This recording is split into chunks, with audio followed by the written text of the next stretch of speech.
Customs and traditions in Russia. Maslenitsa is one of the oldest traditions in Russia and is a particularly Russian holiday. It celebrates the end of winter. Special foods such as butter pancakes are served, and they're meant to represent the start of spring, a new beginning. Russia also celebrates a return to the past in their now prevalent folk holidays.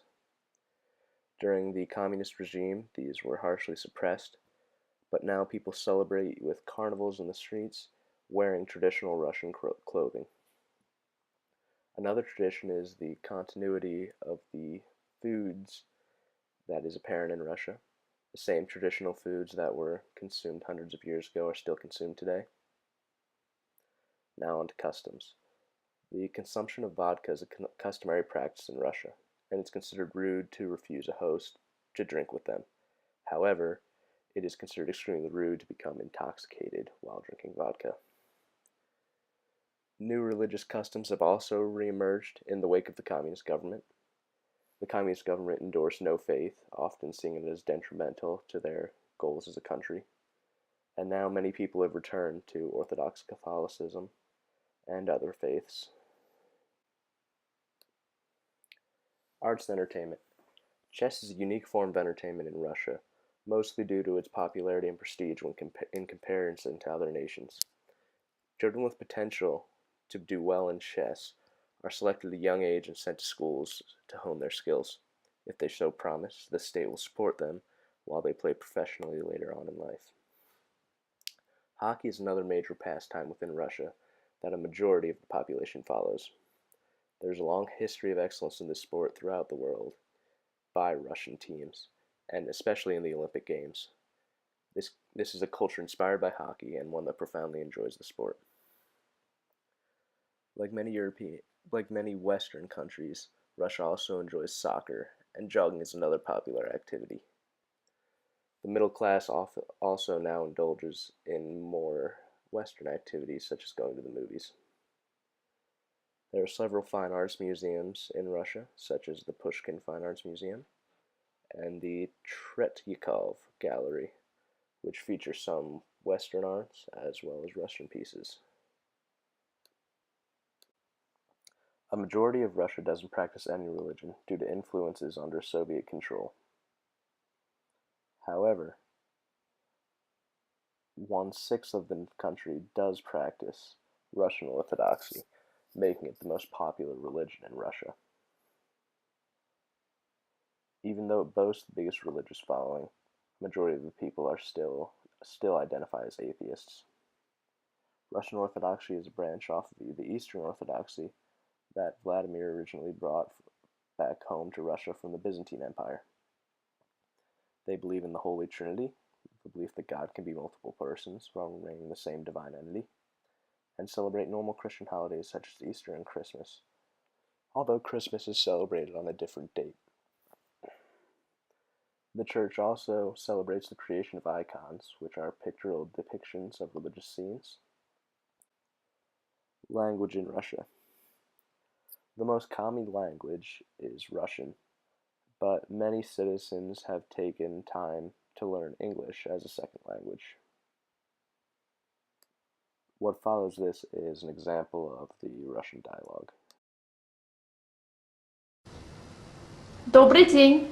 Ты Ольга? Да, я Ольга. Ты студентка? Да, я студентка. Ты живешь в Москве? Да, в Москве. The currency of Russia is the ruble. After the communist collapse, the economy of Russia turned away from its government-controlled roots. A majority of Russian businesses were privatized, although the sectors of military and energy remained under strict government control. Most of the country's economic exports are its abundant natural resources. A majority of its economy is made up of exports in fossil fuels and minerals that the country is rich in. However, it has recently been making pushes to move into a high-technology sector. Russia elects a president for 6 years who cannot serve more than 2 consecutive terms, the current president being Vladimir Putin. The president then has the power to appoint a prime minister, as well as cabinet members and judges into the judicial branch. The president is also the commander of armed forces, and any decrees that he makes are as good as law. The legislative branch is made up of two houses: the Federation Council, which is made up of representatives appointed from each of Russia's districts, and the State Duma, a 450-member house of elected officials. All bills pass through the State Duma before being presented to the Federation Council. The Constitution provides welfare for citizens, as well as access to Social Security, pensions, free health care, and affordable housing. Social organizations. Russian families are very tight-knit. They often live together with their extended family. A parent may live with their own children as well as their parents. Russian families are very dependent on one another for social and financial support. In the typical family, the man works while his wife stays home and takes care of household chores. There is an extremely respectful relationship between child and parent, although sibling relationships are relatively normal by our standards. Pious Russians find themselves socializing in the Orthodox Church, but men have more social opportunities than women in Russia as a normal standard. Men are expected to go out with other men to hang out, basically, and they also socialize with other people through work. Females, on the other hand, will probably only be exposed to a few other female housewives. The current struggles of Russia. Right now, Russia is funding a rebel movement in the neighboring country of Ukraine. And while this is not directly affecting them at home through warfare that is clearly affecting the Ukrainian people, this could have long-term impacts as Western nations have placed sanctions against them and their oil prices have dropped as a result. This brings less money into the economy and shows a great Western interest in their attempts at funding these rebel groups, which could mean future intervention if they continue these activities. Air pollution from heavy industry plague the country. There are also other industrial sources such as motor vehicles and mining, as well as oil being drilled for. All of these activities have a very negative impact on the environment. These were first sanctioned under Soviet control, where they encouraged industrialization at any cost.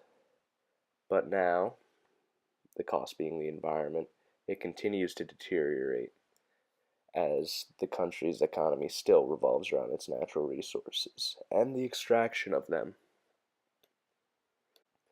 The final struggle is the poverty that is now taking hold in the country. While it is relatively small, it's growing at an alarming rate due to the inflation of the ruble. Common household goods, such as food and clothing, have become much more expensive and are making it harder for normal Russian people to earn a stable living.